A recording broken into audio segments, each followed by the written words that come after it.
Next நேயர்களுக்கு என்னோட அன்பான வணக்கங்கள்.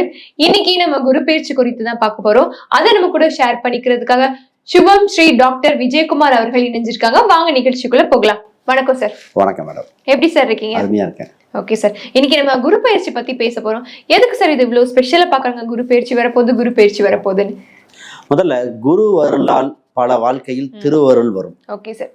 குரு இருக்கிறதுலே சுப கிரகத்தில் அவர் மிக மிக முக்கியமானவர். இந்த கிரகம் இந்த வருடத்தில் ரொம்ப ரொம்ப ஸ்பெஷல். ஏன்னா உச்சம் பெற்ற குருவின் தாக்கம் உலக அளவில் இருக்கு. இன்னைக்கு குரு பயிற்சி ரொம்ப எதிர்பார்த்துட்டு இருக்கோம். அதாவது ஈரான் இஸ்ரேல்ல போர் நடந்தா நம்ம வீட்டுல கேஸ்ல அடுப்பு வர மாட்டேது. அப்ப குரு வரும்போது அந்த சனி செவ்வாய் சேர்க்கைக்கு அந்த சனி என்ற வீட்டில் குரு பார்வை வரும்போது நிறைய மாறுதல் ஏற்படுது. அப்ப உலக அளவில் மாற்றம் ஏற்படுது, நமக்கும் மாறுதல் ஏற்படுகின்ற காலகட்டங்கள். இப்ப இந்த குரு பயிற்சி ஸ்பெஷல். குருனா தங்கத்தை சொல்லுவோம்.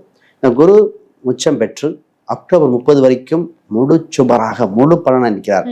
இதுல ஸ்பெஷல் நான் இந்த வருஷம் அதிசார பலனாக சிம்மத்தில் வரார். அப்ப சொல்லுவாங்க, சார் 6 ராசிக்கு மட்டும் நல்லது சொல்றீங்கன்னா ஒன்றும் கவலைப்படாதீங்க, குரு பிரிச்சு கொடுக்குறார். இன்னும் குரு அதிசாரத்துல ஜனவரி 25 வரைக்கும் பலாபலனை அள்ளி கொடுக்க போறார். அது மட்டுமா மீண்டும் கடகத்துக்கு வந்துடுறாரு. அப்ப இந்த வருஷம் பல பயிற்சி நடக்கின்றன. இப்போ பொருளாதார ரீதியாக நிறைய பேர் பொருளாதாரம், திருமணம், குடும்ப ரீதியாக குழந்தை பாக்கியத்தில் பல பேர் குழந்தை பாக்கியத்துக்கு குருதான். பெரும் செல்வத்துக்கு இன்றைய ஒரு வியாதி, மிகப்பெரிய உலக அளவில் ஒரு வியாதி வந்துட்டு இருக்கு, மனநோய், ஸ்ட்ரெஸ். ஸ்ட்ரெஸ் என்ற ஒரு விஷயத்துக்கு தீர்வு காணும் குருவாக இருக்கிறார். அப்ப கடகத்தில் குரு உச்சம் பெறும்போது உலக அளவில் பொருளாதாரம் சிறப்பாக இருக்கும், மகிழ்ச்சிகள் அதிகரிக்க வாய்ப்பு உண்டு. அதை எதிர்நோக்கி தான் இங்க காத்துட்டு இருக்கோம். இந்த சிறப்பு பாத்தீங்கன்னா இது ஹம்ச யோகத்தில் குரு. 5 யோகத்துல இது மிகப்பெரிய குரு அல்லது மீனத்திலேயோ அல்லது கடகத்தில் உச்சம் பெறும் காலகட்டத்தில் பார்வை செலுத்தும் 4 ராசிகள் மிக மிக யோகத்தை பெறும். இந்த நேரத்தில் இந்த குரு பயிற்சி ரொம்ப முக்கியம். இதுல சனியின் தாக்கத்தை குறைக்கின்றன, அது மிகப்பெரிய சிறப்பு. அடுத்து மட்டும் இல்லாம குரு 12ஆம் வீடு காலபுருஷனுக்கு 12ஆம் வீடு, காலபுருஷனுக்கு 8ஆம் வீடு. 8ஆம் இடம் அது பிரச்சனைகள், அது 10ஆம் வீடு தொழில் ஸ்தானங்கள். அப்ப மக்கள் சுபமாக இருக்க, மழை வெள்ளம் சம்பந்தப்பட்ட கண்ட்ரோல் அனைத்துக்கும் இவர் தான் இருக்கார். சரி, நம்மளுக்கு என்ன சார், ஒரு மனிதனுக்கு பல தாக்கத்தை கொடுக்க போறார், நம்ம ஏங்கி கொண்டிருக்கு. இப்ப நிறைய பேருக்கு பார்த்தீங்கன்னா டைவர்ஸ் என்ற ஒரு கேள்விகள் வந்து கொண்டே இருக்கின்றன. 10 வருஷம் 15 வருஷம் வாழ்ந்தவங்க, அதோட தாக்கம் என்ன, குரு என்ன நல்லது செய்ய போறாரு, இடம் வீடு சொத்து சம்பந்தப்பட்டது அமையமா அமையாத, கைப்படி நிலமா எனக்கு வேணும்பாங்க, அதை பத்தியும் இங்க சொல்ல போறோம். ஆக இந்த இது ஒவ்வொரு ராசிக்கும், இப்ப நம்ம பேச போற ராசியில ஒவ்வொரு விஷயம் தெளிவா பாத்திரலாம். ஓகே சார், மகர ராசினியர்கள் பத்தி பேச போறோம். அவங்களுக்கு எப்படி இந்த குரு பயிற்சி மகத்தான வெற்றிகள்ல கிடைக்க போதா? நிச்சயமா சிகரம் தொடும் மகர ராசி என்று கூறலாம். ஏனால் முழு சுபராக குரு இந்த ராசியை பார்ப்பதால் ஹம்ச யோகம் வேலை செய்கின்றன. ஹம்ச யோகம் அப்படின்னா குரு உச்சம் பெற்று அது எந்த கேந்திரத்தில், எந்த ராசிக்கு கேந்திரத்தில் குரு உச்சமோ ஆட்சியோ பெறுதோ அந்த ராசிக்கு யோகம் போ. 7ஆம் வீட்டில் இருக்கின்றன. அப்ப கொடிகட்டி பறக்கின்ற யோகம். சார் போன டைம் சொன்னீங்கம்பாங்க. ஏன்னா போன டைமோட இந்த டைம் தான் உங்களுக்கு குரு பலன் இருக்கு. ராசிக்கு 2, 6. அப்ப முதல் நிறைய பேர் ஃபர்ஸ்ட் இந்த ராசி பாத்தீங்கன்னா பொருளாதாரத்தை பேசிட்டு திருமணத்துக்கு போகும். நிறைய பேருக்கு வெளிநாட்டு வாய்ப்பு வருது. இறந்த இடத்த விட்டு வெளிநாடு வெளி மாநிலம் தொலை தொடர்பு ஏற்பட வாய்ப்பு உண்டு. பூர்வீகரை விட்டு தொலைதூரம் சென்றவர்கள் வளர்ச்சி அடைகிறார்கள். பிறந்தவரோடு வெளியூர் போகணுமா, போனாதான் ஜெயிக்க முடியும். இந்த ராசிக்கு இப்ப ரஜினிகாந்த் பிறந்தவரோடு வெளியூர் போனார், சிவகார்த்திகேயன் திருச்சி விட்டு வெளியே வந்தார். அப்ப இந்த ராசி அவங்களாம் மகர ராசியாக சொல்ல வரேன். அப்ப இந்த ராசிகள் இப்ப அந்த ஊரை விட்டு வெளியூரில் சென்று வளர்ச்சி அடைய காலகட்டமாக இருக்கும். நிறைய பேர் வெளிநாடு வெளி மாநிலம் உண்டு. இப்ப திருமண ரீதியாக பார்த்துட்டு அப்புறம் தொழில் திருமணத்தில் பார்த்தா இந்த ராசிக்கு திருமண வாய்ப்புகள் வருகின்றன. மனதுக்கு பிடித்த வரன், இத்தனால எதிர்பார்த்துட்டு இருந்த உறவுகளை மேம்படுத்தக்கூடிய அம்சங்கள், காதல் சம்பந்தப்பட்ட விஷயங்கள், கைகூடும் சூழ்நிலைகள். திருமணத்துல இருந்த ஒரு 8ஆம் இடத்துல இருந்த கேது பகவான் ஒரு சிலருக்கு பிரச்சனைகள், மனக்கசப்புகள், கணவன் மனைவி சண்டைகள் வேணுமா வேண்டாமான்றது. இப்ப அதுக்கு தீர்வு காண வேண்டியது. தீர்வுனா வேணும்னா சேர்ந்து வாழ வழிவகை என்ன, வேண்டாம்னா நெக்ஸ்ட் டைப் என்ன, அதுக்கு என்ன, எந்த பக்கம் போகணும், ரைட்டா லெஃப்டா அப்படின்னு டிசிஷன் இப்ப கொடுத்துரும். நிறைய பேருக்கு பார்த்தீங்கன்னா ரைட்ல போ, நல்லா சேர்ந்து வாழணும், வாய்ப்பு இருக்கு, குழந்தைக்காக போ அப்படின்னு வாழ்க்கையில ஒரு பரிகாரம் பண்ணி போக முடியாது. ஒரு சிலருக்கு இல்லப்பா டேக் லெஃப்ட் அப்படின்றோம்.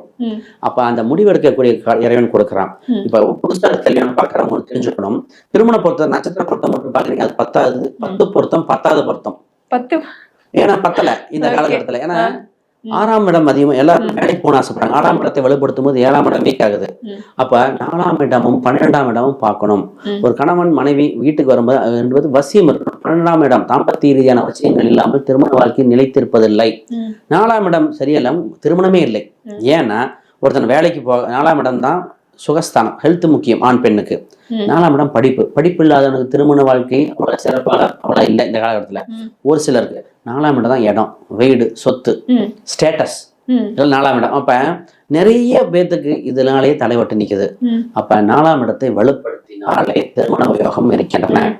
ஒரு ஸ்டேட்டஸ் இல்லை, அப்ப 4ஆம் இடத்துக்கு பரிகாரத்தை பண்ண திருமண வாய்ப்பு அட்ஜஸ்ட் பண்ணி வரும். இதுதான் சுச்சமம். அப்ப இப்படிதான் பார்க்கணும். அடுத்து கல்வி ரீதியாக தாங்க கோல்டன் டைம். நிறைய பேருக்கு மாணவர்கள் நிறைய பேர் சார் ஃபாரின்ல கிடைச்சிருக்கு, வெளிநாட்டில் கிடைச்சிருக்கு, ஐஎல்டி ஸ்டோஃபில் எழுதுன வெளிநாட்டு வாய்ப்பு கிடைக்குது, வெளிநாட்டில் மெடிக்கல் காலேஜ் கிடைக்குது. ஒரு சிலர் ஜேஇ கிளியர் பண்ணிட்டு வேற கோட்டையில் போவாங்க.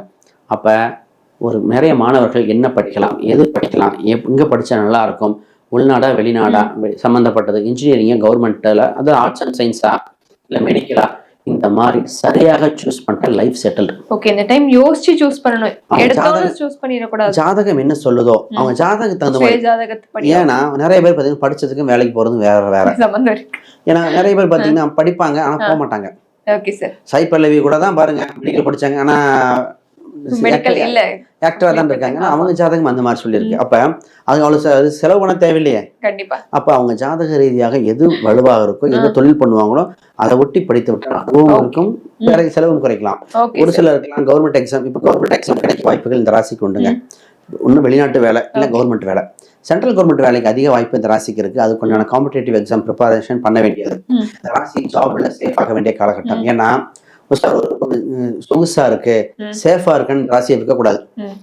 ஹார்ட் ஒர்க் பண்ணி டக்குன்னு சேஃபஸ்ட் பொசிஷனுக்கு போக வேண்டிய ராசி. ரெசெஷன் வர காலகட்டம். அதே மாதிரி பிசினஸ்லயும் பாத்தீங்கன்னா ரிஸ்க் எடுத்து கரெக்டாக வேலையை அமைத்துக் கொண்டு கடனை குறைத்து தொழிலில் விருத்தி அடைய வேண்டிய காலகட்டம். தெரிஞ்ச வேலை இம்போர்ட் எக்ஸ்போர்ட் சம்பந்தப்பட்டவங்க மட்டும் கவனமா இருக்கணும். நிறைய பேருக்கு பணம், பொருளாதாரம், வெளிநாட்டு தொடர்பில் கவனம். ஏன்னா பொருளாதார உலகளவில் மாற்றம் ஏற்பட போகுது. அப்ப கவனமாக இருந்தால் சிறப்பாக இருப்பாங்க. எல்லாமே சொல்லிட்டீங்க, நல்லதா இருந்தாலும் ஒரு சில விஷயத்துல கவனமா இருக்கணும்னு சொல்வீங்களா? அதை சொல்லிடுங்க. அதுக்கு என்ன பரிகாரங்கிறது? நிச்சயமாக இந்த ராசி ஹெல்த் தாங்க பாத்துக்கணுங்க. 6ல் இருந்த குரு 7ல் வரும்போது 6ஆம் இடத்தின் கிரகங்கள் பாதிப்பை கொடுக்கின்றன. ஏன்னா புதன் தான் இப்ப நீச்சமா வருடம் தொடங்கும் போது நீச்சமாக இருக்கின்றன. குரு புதன் இப்ப பொதுவாகவே இவங்களுக்கு நரம் சம்பந்தப்பட்டது கவனமாக இருக்க வேண்டியது. ஃபைல் சம்பந்தப்பட்டது, அப்டமன் ரிலேட்டடா. நிறைய பேருக்கு கண் தொந்தரவு, பல் தொந்தரவு வந்திருக்கு. நிறைய பேர் பார்த்தீங்கன்னா இருப்பாங்க. ஏன்னா பல்லில் நிறைய பிரச்சனை வந்திருக்கு. அப்ப பல், கண் சம்பந்தப்பட்டது. நிறைய ஆண்கள் வீரியஸ்தானத்தை வலுப்படுத்த வேண்டியது இதுமெல்லாம் இருக்குது. அப்ப பொதுவாக ஹெல்த் வைஸ் பிரச்சனை இருக்காங்க, பார்த்து சரி செய்ய வேண்டிய காலகட்டம் நிச்சயமாக. பரிகாரம் அப்படின்னு வராகி வழிபாடு நல்லா இருக்கு. காவல் தெய்வ வழிபாடுகள் சிறப்பாக இருக்கின்றன. 8ல் சனி பகவான், 8ல் கேது பகவான் தொந்தரவு கொடுப்பதால் ஒரு முறை சங்கடகரசத்துக்கு டொனேஷன் கொடுப்பது நல்லா இருக்கும். அப்ப அந்த கோயிலுக்கு டொனேஷன் கொடுத்து வீட்டுக்கு எடுத்துட்டு வரக்கூடாது. அதுதான் ஆக மொத்தம் தப்பிக்க இதுதான் வழிவகை. கண்டிப்பா சார், கண்டிப்பா. நன்றி சார். தேங்க்யூ.